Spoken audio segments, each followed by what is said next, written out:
మన ఫ్యామిలీ మెంబర్స్కి హాయ్ అండి, నమస్తే. అందరూ ఎలా ఉన్నారు?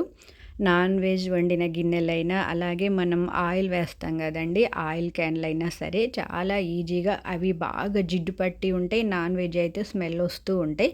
చాలా ఈజీగా ఎలా క్లీన్ చేసుకోవచ్చో ఈ వీడియోలో అయితే చెప్తా అండి. ఫస్ట్ అయితే నాన్ వెజ్ పాత్రలైనా లేదా ఆయిల్ పాత్రలైనా సరే కొంచెం వాటర్ తీసుకొని, మన ఇంట్లో పాడైపోయిన లెమన్స్ ఉంటాయి కదండి, అవైతే కట్ చేసి వాటర్లో వేసేసి నీళ్ళనైతే మరగనివ్వాలండి. స్టవ్ ఆఫ్ మరిగిన తర్వాత స్టవ్ ఆఫ్ చేస్తాం కదండి. స్టవ్ ఆఫ్ చేసే ముందు కొంచెం విమ్ లిక్విడ్ వేసేసి స్టవ్ ఆఫ్ చేసుకొని కొంచెం వాటరు చల్లారేంత వరకు, అంటే కొంచెం వేడిగానే ఉండాలండి, మరీ ఎక్కువ చల్లారకూడదు. ఆ వాటర్ని అయితే వంపేసి డిష్ వాషర్ ఉంటుంది కదండి, దాంతో అయితే నీట్గా క్లీన్ చేసామంటే, బాగా రుద్దామంటే జిడ్డంతా వదులుతుందండి. అలాగే నాన్ వెజ్ పాత్రలకు ఉన్న స్మెల్ కూడా పోతుంది. చూసారు కదా ఎంత నీట్గా ఉన్నాయో. వీడియో నచ్చితే లైక్ చేయండి.